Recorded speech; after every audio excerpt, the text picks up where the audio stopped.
Okay, Keren and Nicole, you're live. Great, welcome everyone. Welcome to Team Up for Hope. Our webinar this week is about what does recovery look like for both mental health and substance use. I'm going to tell you a little bit about who we are as Team Up for Hope and about NAMI, which are the organizations that we support.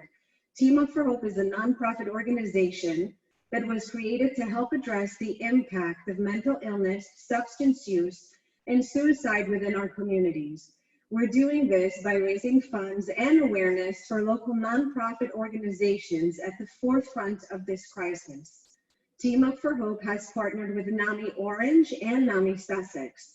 Both of these organizations assist with access to services and treatments, supports awareness and research, advocates for legislation and the rights of people with mental illness. In addition, they educate and provide supports to the family members and loved ones who care for them. Team Up for Hope would like to thank you for joining us this evening for the second webinar of our four-part series of Breaking the Silence and Ending the Silence. This evening, our presenters will be addressing what recovery looks like for both mental health and substance use. So the person we're going to start with today is Daniel McQuaid. He is an artist, a sculptor, photographer, an advocate for mental health awareness. He will discuss his recovery process and other things that he's experienced in his life and his career. Daniel, the floor is yours. Hi, everyone. Let me just share my screen real quick. Okay. Alrighty, so I'll be sharing with you about my mental health recovery process and how I kind of took control of my health and my mind. So I want to start with where I'm, well, not there. Sorry. Where I am now. So the things on the left are things that I do on a regular basis that help me do everything that's on the right, giving me a positive lifestyle, helping keep my mood in a good place, keeping a healthy body, mind, soul, the whole shebang. And now I kind of want to go to kind of where I realized a lot of problems have started for me.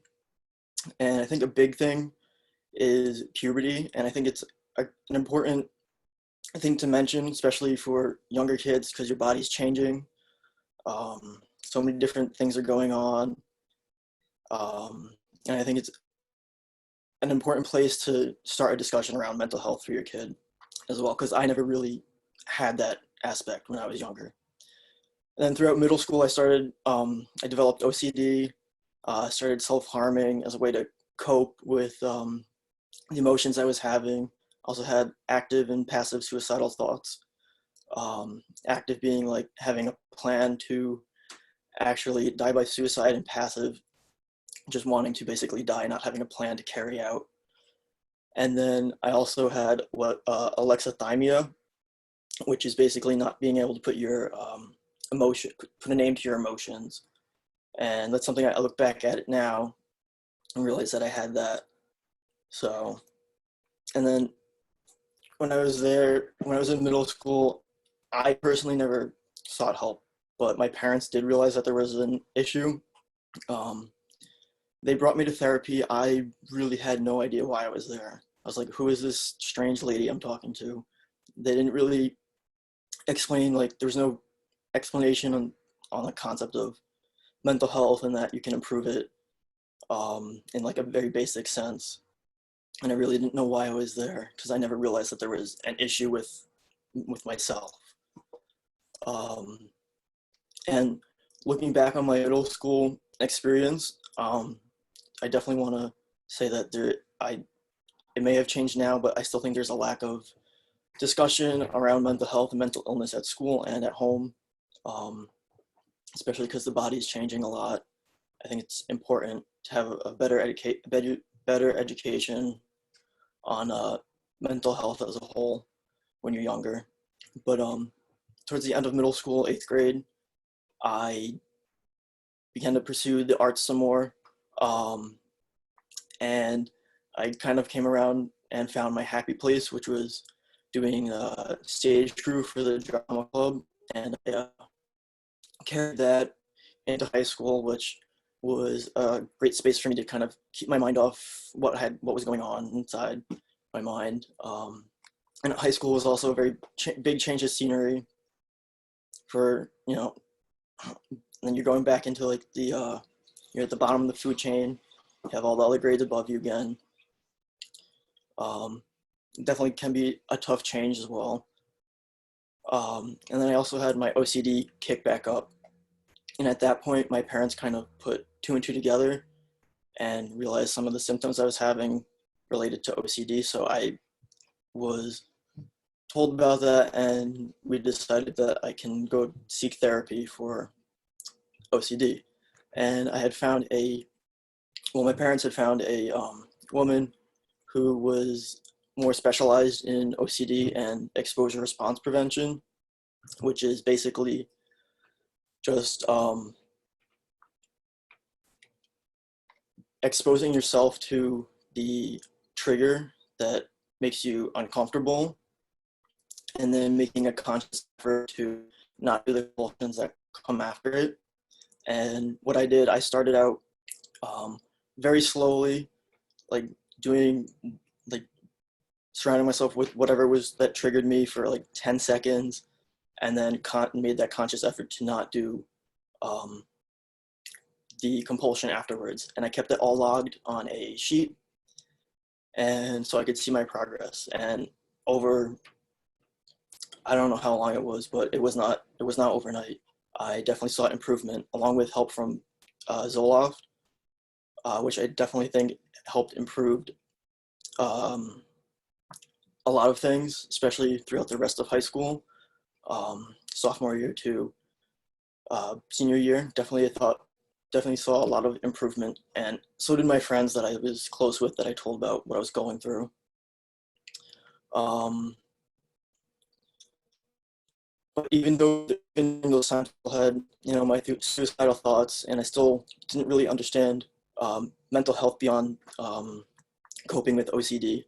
And not knowing that, I think, led to a lot more issues later on after I graduated high school. Because I'm not a college person, I directly went into an internship, and that for stuff in the film industry. And the film industry comes with super long hours, and it was very tough on my health. I kind of was very focused on the internship, which in a way is a good thing. I definitely learned a lot, but at the same time I neglected my health. And then I started realizing I had side effects from the Zoloft, which I wasn't happy with. And I took myself off it, which I definitely do not recommend ever. Don't go off your medication without consulting your psychiatrist or your doctor, because that threw me right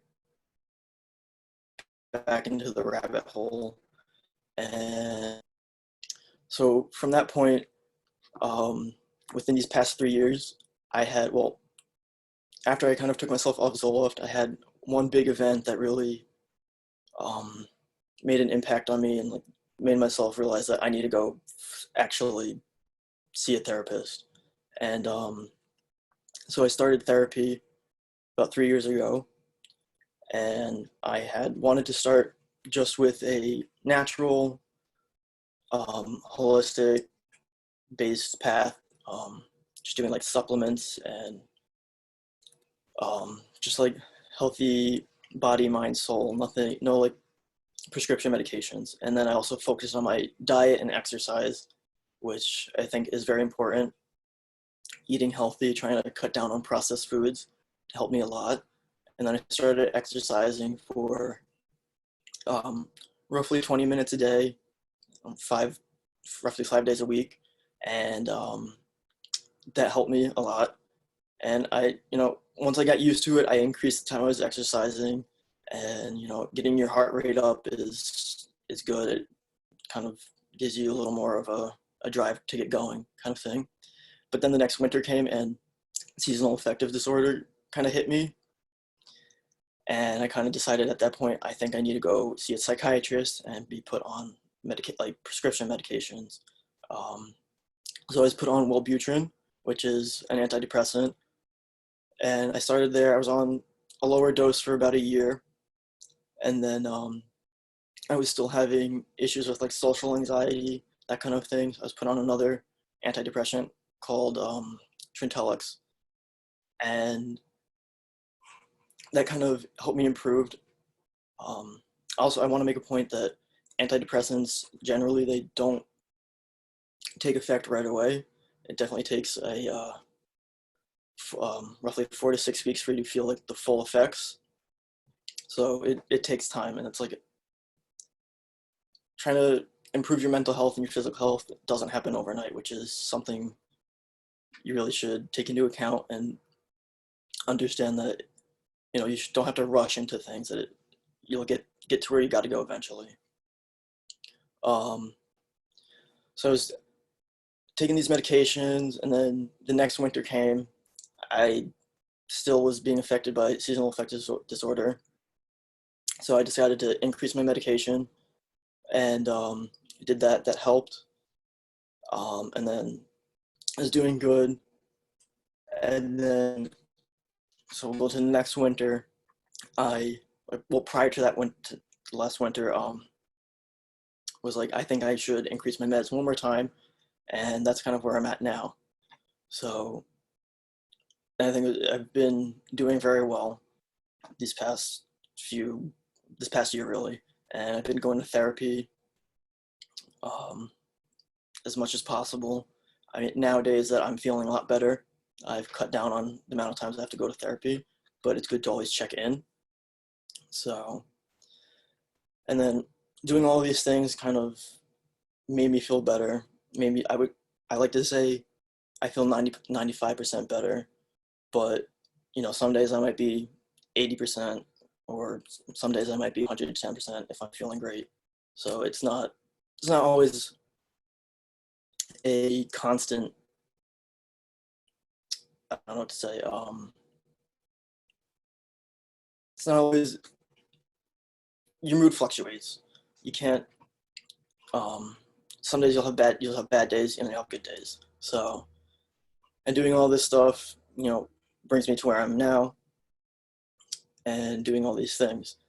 And because I went through all of this, I decided to put together a project called Under the Skin. It's about mental illness, and I will be life casting or taking a mold of someone that had mental illness, like a part of their body, and reproducing it in hyperrealism. And I'll be having a gallery exhibit at the end of, during the month of May, which is Mental Health Awareness Month. So definitely please check it out. You can go to my website, daniel-mcquaid.com, and you can read more about the whole project and see how it's very important for people to see, I think. Something that'll be memorable to people to continue a discussion about mental health, mental illness. So yeah, that's about it. Daniel, thank you so much. That was very enlightening. We do have questions, and at the end, when all the presenters are done, we'll be asking the questions individually directly to you and everyone else. Right now, what we'd like to do is actually introduce Tiffany Magna. She is a part of our fundraising committee. Tiffany, the floor is yours. Hi. What do I click? Nothing. You just talk. Hi. I am a green team agent in the Warwick office, and I live in Warwick with my husband and 3 children. I'm telling you that because when we were looking for a place to move, the community made a huge impression. I'd never been in a town where you're crossing the street and people stop in both directions to flag you on to go ahead and cross. And I've never driven through a neighborhood where everybody's waving, but they don't know who you are. So there's a sense of community here that I've never seen anywhere else. And when I first came to Warwick, my kids were all younger, and it was very easy to volunteer through my children for whatever activities they were involved in. They were looking for coaches, they were looking for brownie leaders, they were looking for PTA members. So through the years, I was always involved in the community, but more as a child motivated volunteer. As my children have gotten older, I've done less volunteering because it wasn't an opportunity that presented itself as often. But I wanted to make sure that when I did volunteer, that it was something that I wasn't just passionate about, but that gave back to the community that I thought was so awesome since I've moved here. So I don't have a great personal story that will make you reach out in a way other than, for me, I'm grateful that I don't have any of these issues, but I can be compassionate to others that are struggling. And I think as a community member, we can come together as our organization of Team Up with Hope. It enticed me to be surrounded by a bunch of people who are probably busier than most, but don't ever say they're too busy. Don't ever say I have too much on my plate. Don't look for excuses. They're doers, they're leaders, they're shakers. And those are the people who I want to associate with and make a difference to the people who do have issues that are seeking help. I think that all of us have witnessed being online in the grocery store, CVS. Well, for me, I'm in a lot of stores, so many times during the day, the cashier is saying, do you want to round that up and donate to blah, blah, blah? And you don't even know, the person asking doesn't even know the cause, because every month or every week it changes. And I'm always shocked at how many people just say, okay, and they don't even know who they're donating to. Or maybe if they do, they're just embarrassed over saying no because they don't want to appear cheap. But I always wonder how much of that actual donation goes to the source that they're asking for. So Team Up for Hope, is a nonprofit organization where we're actually working with other associations to give back to people in the community that are in crisis mode. And 100% of your donation, whether it's $5 or hundreds of dollars, are all going to go directly to that person in need having the crisis. As of today, we've raised over $5,000. And considering that it's a new organization, I'm pretty proud of that and the work that we've done so far.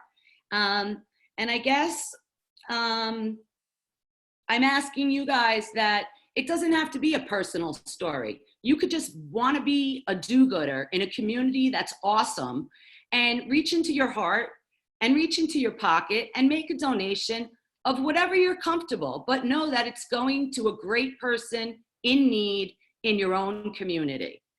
In order to do that, you guys can make a donation by hitting the donation button on teamupforhope.org, or you can go on facebook.com/teamupforhope. Anything you can contribute, we would appreciate. Thank you.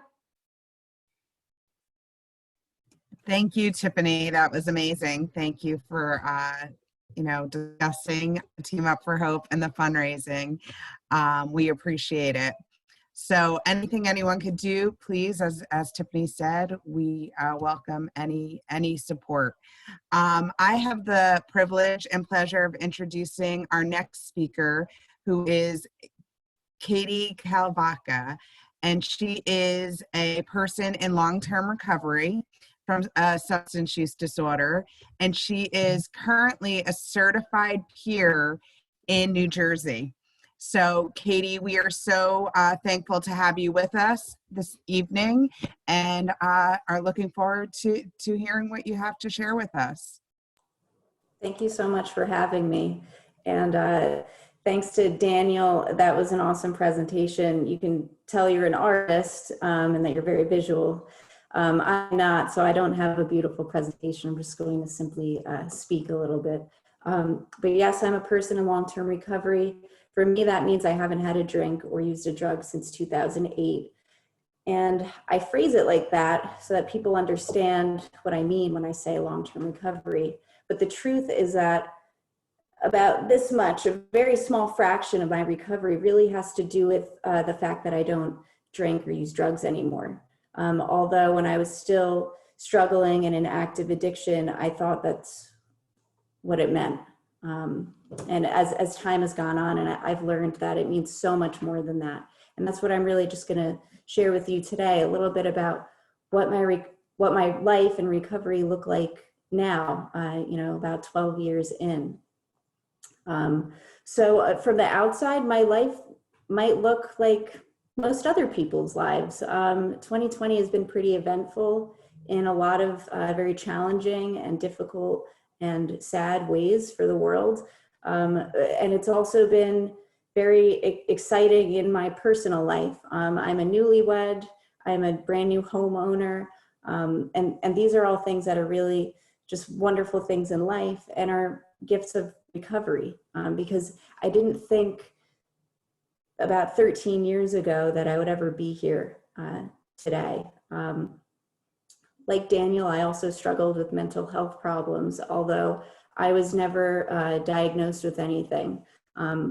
So similarly in adolescence, as a young person trying to navigate the world and filling in the blanks with what I could understand, I had a lot of anxiety that was crippling, and sometimes I really just did not want to leave my room, and that caused me to struggle in school. Not so much academically, but just actually like physically participating and getting to school. And when I was introduced to substance use at a young age, I liked the way it made me feel. I felt better, right? Because the way I felt normally wasn't so great. And we know that the younger someone starts using substances, no matter what they are, could be, nicotine, vaping, it can be alcohol, marijuana. That's usually what people start with because they don't sound so scary.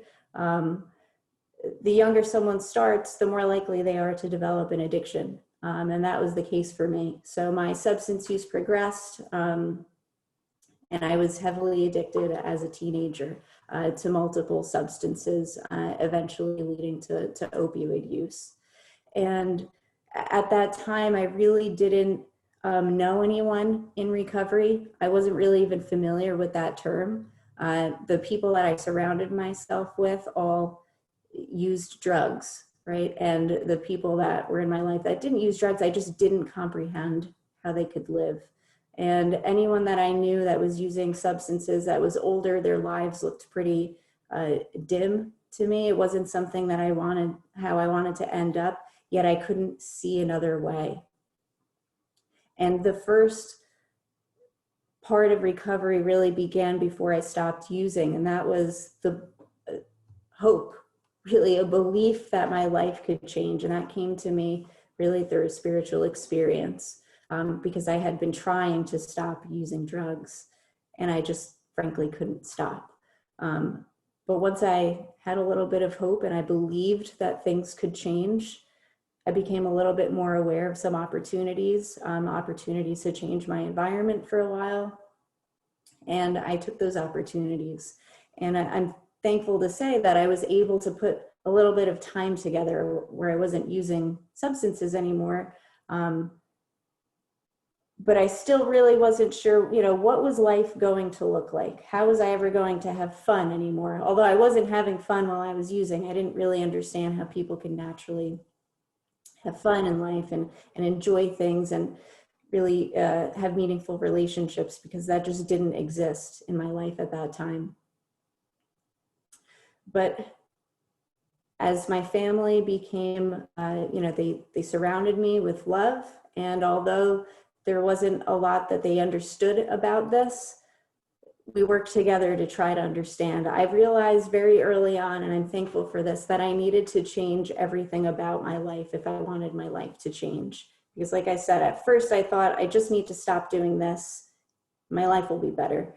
But that wasn't the case. I needed to learn how to communicate, how to, like Daniel mentioned, not being able to identify feelings or emotions. I needed to learn how to identify and communicate how I was feeling, and to understand that feelings are temporary and that I can get through them. And something that is a huge component of my recovery, and really the recovery of everyone that I know, is a large sense of gratitude, because we know what it's like to feel hopeless or a sense of despair, and to come through the other side to get to where many people might think is, I hate to use this word, but just a normal sense of life.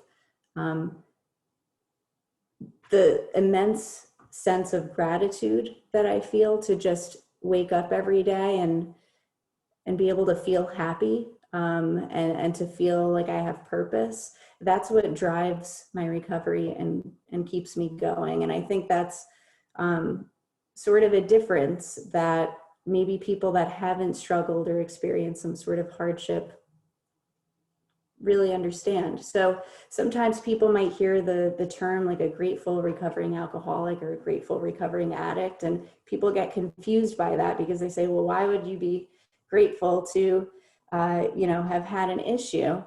But it's the fact that we are where we are today because of where we were. That gratitude drives us. And I know I don't just speak for myself in that. So like I mentioned before, from the outside, my life looks kind of just normal. A lot of changes this year with purchasing a home and getting married. But I'm also employed full-time. I don't have any debt. I have, I pay my taxes, all of those normal things that we have to do and mundane things in life, I get to do today. And I also have this sense of responsibility to keep myself on the path that I'm going. So I have to make sure that I continue to do the things that helped me in the beginning. I continue to communicate how I feel. I have positive relationships. I surround myself with people who have qualities that I admire so that I can, attain those types of qualities. I also reach out to people that are struggling to show that, there is a way out of the despair that they might be feeling. I'm present in my life and in my relationships. I have to make an effort to be there for my family and my friends and my loved ones. And I also started volunteering at a nonprofit agency about 6 years ago, never thinking that it could lead to any type of employment, because a result of my addiction was that I left high school early. So, I'm a high school dropout. I got my GED when I was 16, but that was something that I felt bad about for a long time and, sort of felt held back by. But through my volunteer efforts, that landed me a job doing what I love to do, which is talk about recovery all the time with people that are directly impacted by this. And expanding the services that are available in Sussex County has been really important to me. And through people in recovery, through their family members, through people like Tiffany, who are community members that are allies and just care because we should care about people and making our community better. So many more services really are available. So it was mentioned in the description of this webinar that there's no one pathway to recovery. And the truth is that there's no one pathway even for one person. Many people do a lot of different things that help them sustain, that initiate and sustain their recovery. And there are resources and so many different kinds of help available. And it's just about knowing where to go or who to call when you get yourself into that situation. So we need to continue this conversation and making sure that people know it's not just about overdose death, and it's not just about opioids or any one thing that's impacting us right now. It's about putting recovery out there because it is a solution that benefits all of us. It's possible for every single person that is struggling. It doesn't matter. There's no too young or too old or too sick. Anyone can recover. I've experienced that myself. I've witnessed that in the lives of other people. And I'm just really grateful to be here. So that's really all I have to share. Thank you. Katie, thank you so much. And Daniel, thank you too. It's just amazing to hear your stories, and we really appreciate you sharing them with us. And through your experiences, you're, inspiring others. And that's just, it blows me away. So thank you both. Your stories are amazing. And the community is very fortunate to have you in it. So thank you. Our last speaker this evening is Mark Sassvary. Mark Sassvary is the Chief Clinical Officer at CBHS IPA, which I fortunately have the honor of working with him daily. So I think he's a wonderful person, and he does a really fabulous job. I've learned so much from him. He is a licensed clinical social worker, and he's also finishing his Ph.D. at this time. So he's really dedicated the past 25 plus years to helping support individuals with their challenges with mental health and substance use disorders. So Mark, without any further introduction, I will hand it over to you. Sure. Thank you so much, Nicole, and thank you so much for the kind words. It's, of course, a pleasure and honor working with Nicole as well.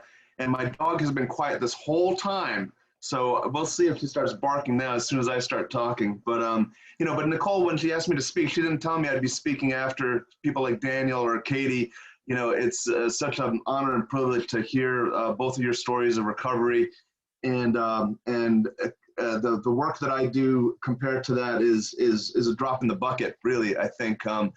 It's really an honor to be part of the group tonight and to speak a little bit. And you might have seen I was taking notes as both of you were talking. I wanted to respond a little bit to the points that you were making because they were just so powerful. So thank you for your courage, for being part of the talk today, and your eloquence and creativity and dedication to your families and the community and to the work that you do.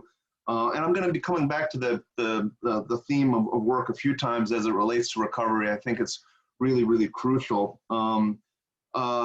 Just a little additional background about me. I'm, in addition to being a chief clinical officer, I'm a therapist. I have a tiny little private practice in Rhinebeck where I specialize in actually treating obsessive compulsive disorder, post-traumatic stress disorder. I actually do exposure and response prevention, so I was happy, Daniel, to hear a plug for ERP. We don't always hear plugs for that therapy, but it's really, really effective.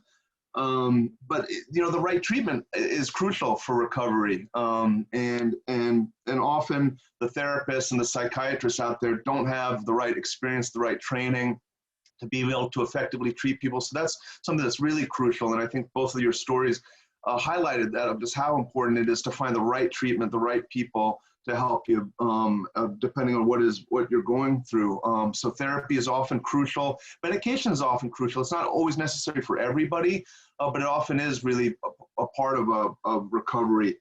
So being able to stay on medication and coordinating the right supports, and everybody's different. So whether it's a substance use challenge or mental illness, but even if it's somebody that has an obsessive compulsive disorder, one treatment like ERP, exposure response prevention, might work for somebody, but might not work as well for somebody else. So even with the same challenges, so it's really important not just to find the right person, but the right treatment, and the right combinations of medication, treatment, family supports, and other things, as well as living a healthy lifestyle. But really, recovery is possible.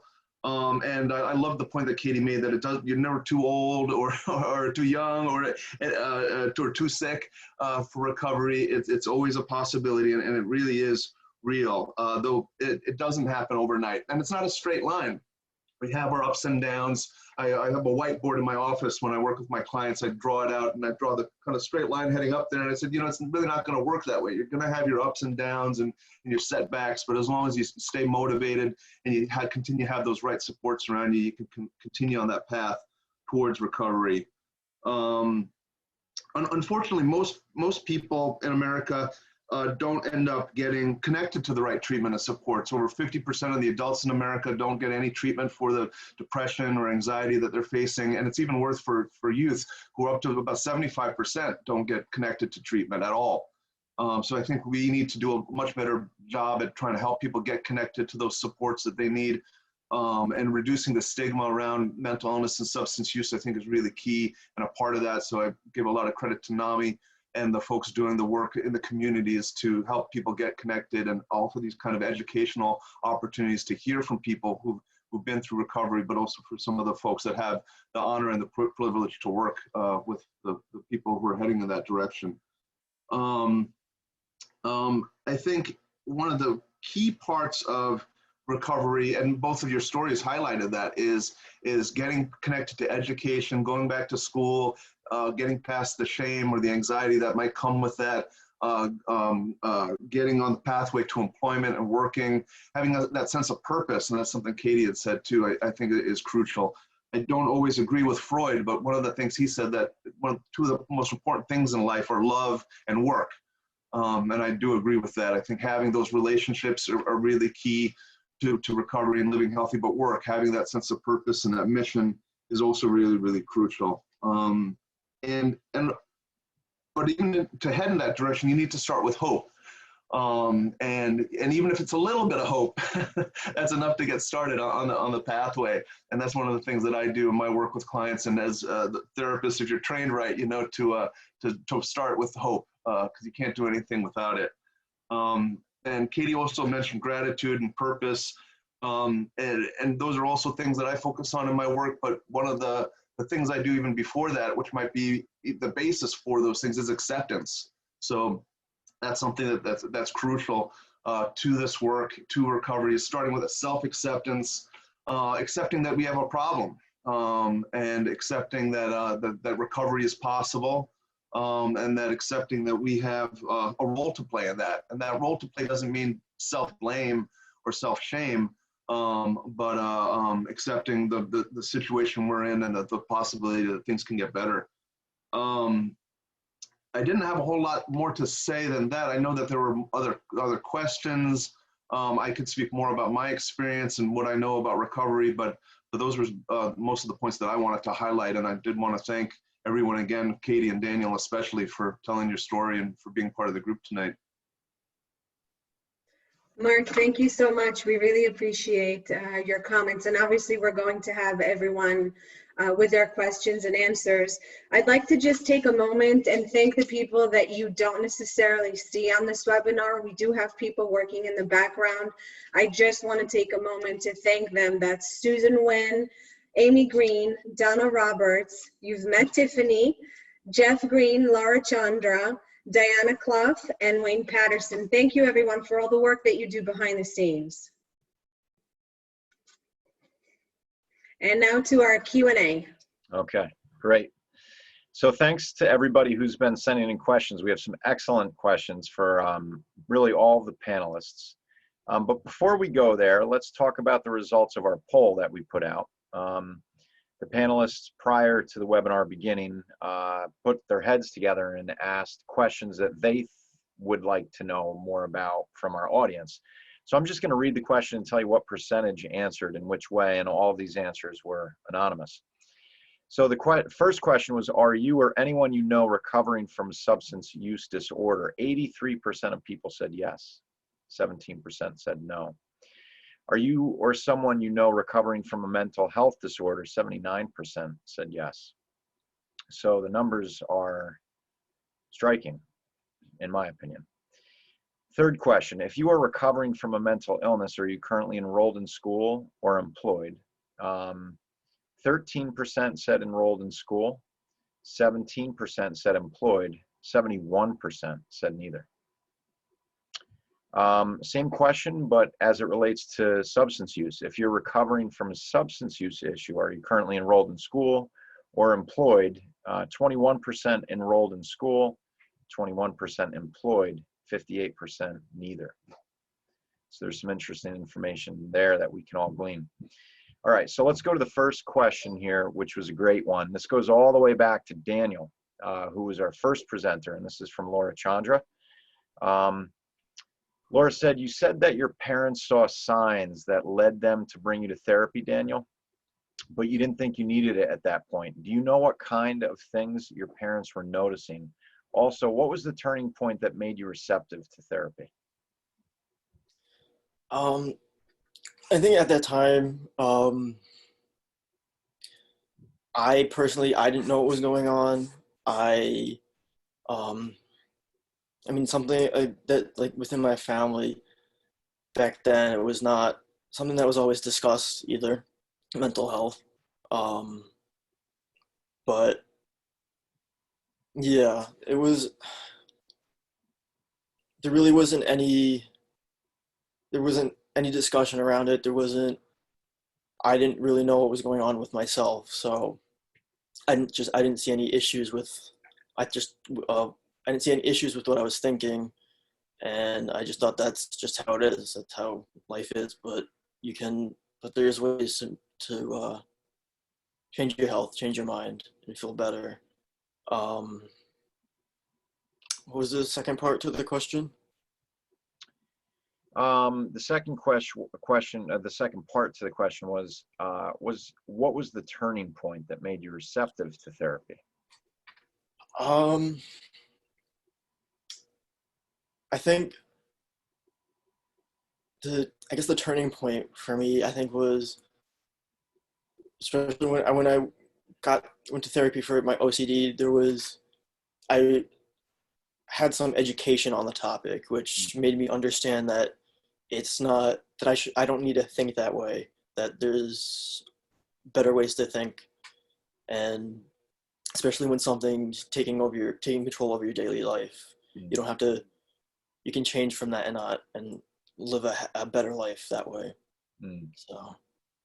So it was the idea that education on a related issue opened your mind to maybe some bigger issues.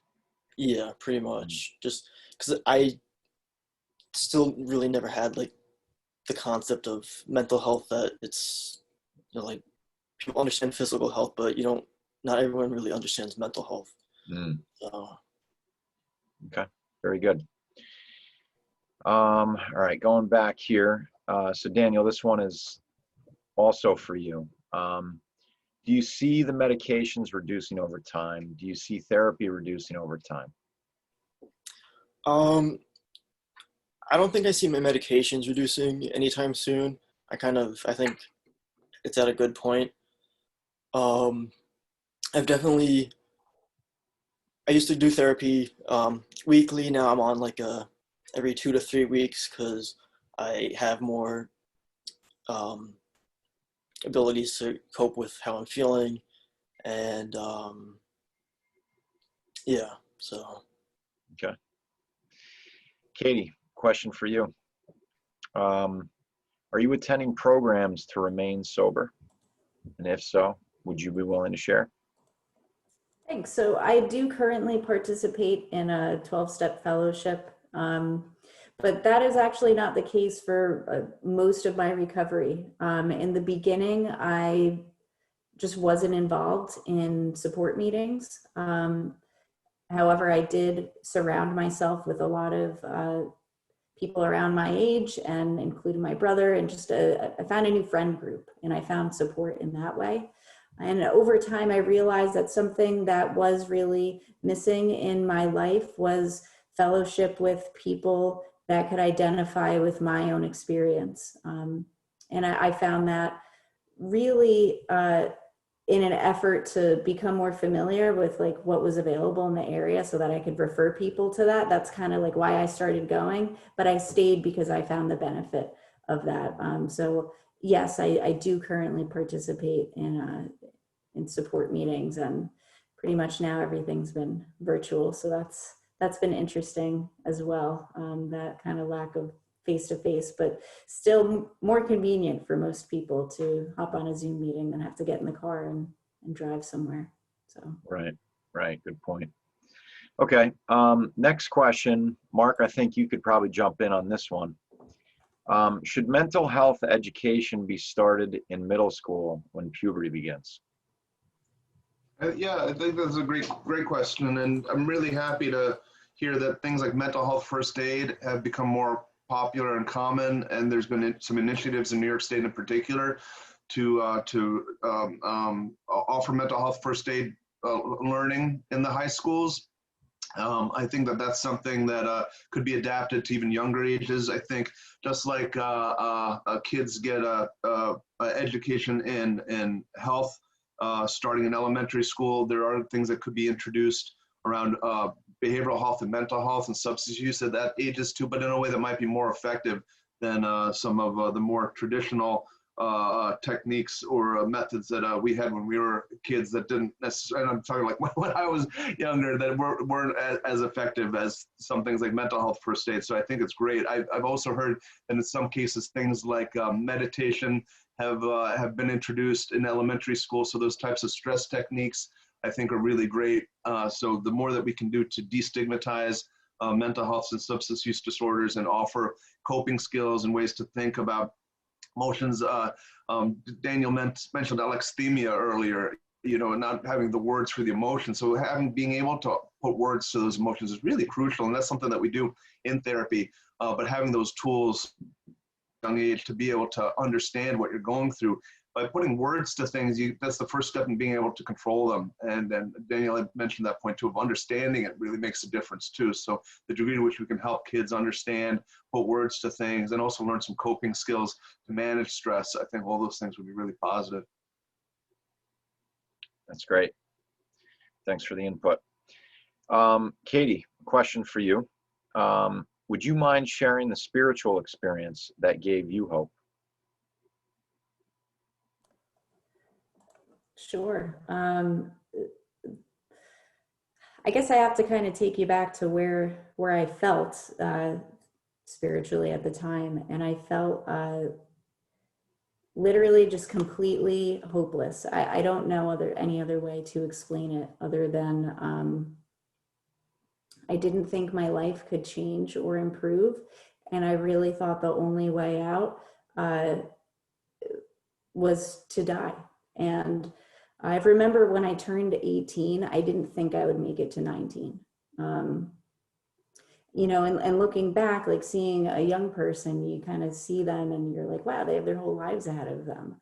But I remember feeling like I failed at life. Like, why couldn't I just live life like other people do? And I'd look around and I'd see people and I just couldn't understand how they could go through day to day and be happy, and like why I couldn't get that. So I felt an utter sense of hopelessness, failure, and despair. And really out of that, because I had tried going to a meeting at the urging of one of my cousins because she knew what was going on. When I say a meeting, I mean like a peer support meeting.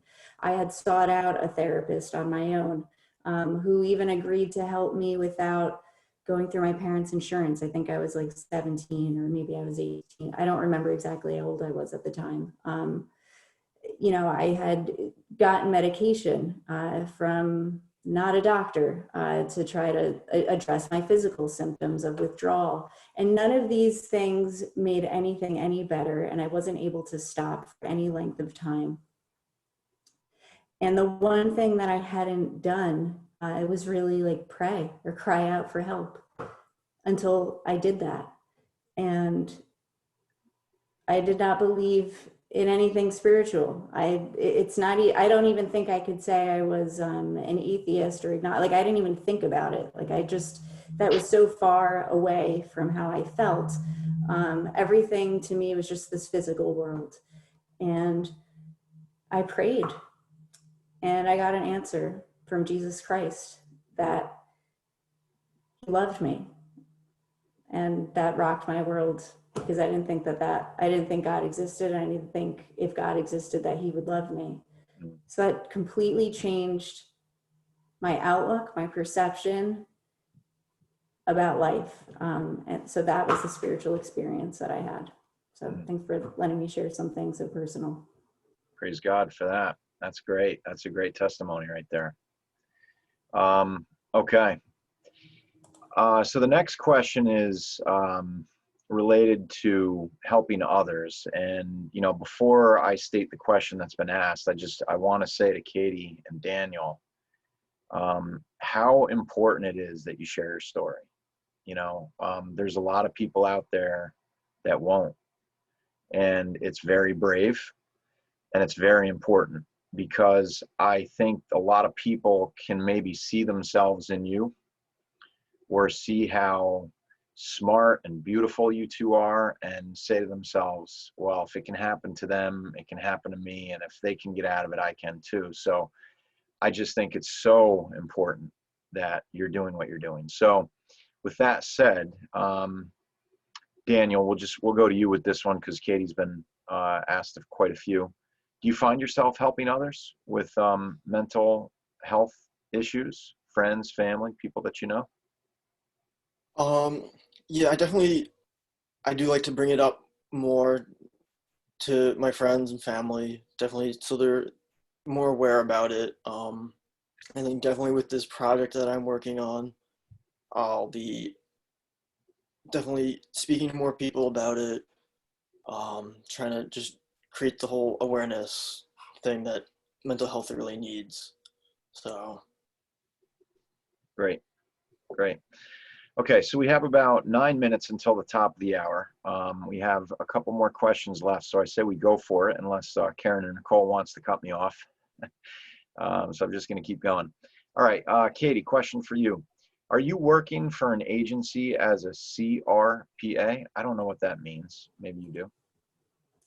I'm not sure. And I know on here, kind of the audience could be New York and New Jersey. So I am in the state of New Jersey, a certified peer recovery specialist, which is really, I took a training as a recovery coach. So I actually like to call it that, because I feel like I coach people in their recovery.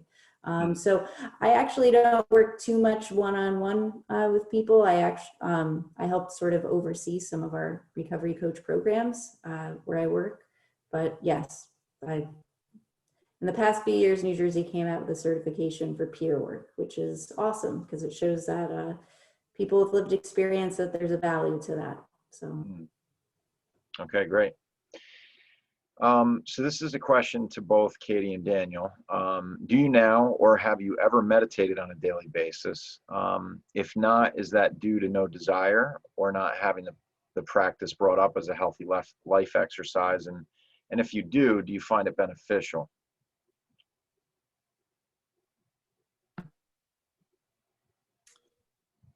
I have meditated in the past. It's not something that I do that often. I guess I don't necessarily have that big of an interest in it. You know, a lot of times, like probably before bed, I'll kind of do a very, very basic kind of meditation to help me go to sleep, but that's about it. Okay. Katie, anything you want to add there? I would say that meditation, I associate that with prayer now in my life. I think as a kid, I really I defined meditation as sort of emptying your mind, and I wasn't physically able to quiet my mind. And I did try that a long time ago, and it wasn't really able to do that. So now I pray, and I set aside time for that, and I like to have quiet time. And that's really important to my spiritual life to do that. Good. So we had somebody chime in here, CRPA, it stands for Certified Recovery Peer Advocate. Certified Recovery Peer Advocate. So probably just what you were talking about, right? You're a recovery coach. Same idea. Okay, so last question, and this one is a fitting one for Daniel. Who we're helping to raise funds for Daniel's art project. Also, the nature of our fundraiser that we're doing during the month of October here is to raise money for NAMI Sussex and NAMI Orange as well. That's where all of the funds are going to go, to those two places in particular, and Daniel also. So Daniel, the question is a good one. It's actually one that I've been helping. It's a problem that you're having, and one that I'm trying to help you solve. without you really knowing it. So it says, where is your studio located? And my understanding is that it's, you need a new studio because you need a little bit more room and access to things. Is that correct? Yeah. Okay. Right now I have a little space in my parents' garage, but Okay. definitely need to expand some more. So one thing I know from sales and business is that what helps is if you tell people specifically what it is that you need, and like magic, sometimes it just appears. So I think everyone here listening is grateful for what you've done for us. So why don't you tell us what it is that you need, and maybe collectively our subconsciouses can all work on a solution for Daniel. Well, I'm basically looking for probably like a 500 square foot space around that size. Okay. Something with that has windows or some sort of ventilation, and something that has a slop sink and access to a bathroom would be nice. So. Okay. Does it, I'm assuming temperature control is important. It can't be too cold, too hot. All right. As well. And what about location? Where can it be? I'd prefer it to be in Warwick or within like a 10-15 mile radius of Warwick. Okay. So, all right, great. And Daniel, what about an Instagram handle, or what's the best way to follow you on social media? Yeah, you can find me on Instagram. It's Daniel_McQuaid, and you find me there. And then if you go on my website as well, there's other links to social media as well. So yeah. And the questions keep rolling in here a little bit. They're small, easy ones. Daniel, are you part of the Orange County Arts Council? The answer is yes, right? I believe that they're helping you promote your project. Is that correct? Yes, they actually gave me a grant as well for the project, which I'm very grateful for. Yeah, that's great. Yeah. Okay, Keren, Nicole, I turn it back to you. Thank you, Jeff. Thank you, Daniel and Katie and Mark. This was really an amazing evening. I can't thank everyone enough for your participation and your sharing of your story. As we said earlier, thank you, Tiffany, for speaking, and also, if there's anyone who can donate, you could go to Team Up for Hope on Facebook, and our webpage, there is a donate button, and the funds are going directly to NAMI Orange in Sussex, and we want to help support Daniel through his project, which we are really all very excited to hear about. So I'm assuming, Daniel, if you'll be posting updates of your art show and your exhibit on your social media posts. So I think you're going to probably have some new followers after this evening. So, and Katie, thank you too. And that's Keren. Do you have anything you'd like to add? No, I just want to thank everyone for doing such a great job. I think it takes a lot for an individual to come and speak in front of strangers online. So major kudos to all of you for doing that. And thank you for sharing your story with us, Katie and Daniel. That was very touching. And I think it allowed other people to see that there is hope and there is a future and there is help out there. And that's huge for everyone. So thank you so much. Okay, everyone, that's the end of the webinar. Have a great night. We'll see you next week, Thursday night, 7 p.m. for our next topic. Bye, everyone. Bye, everyone. Thank you.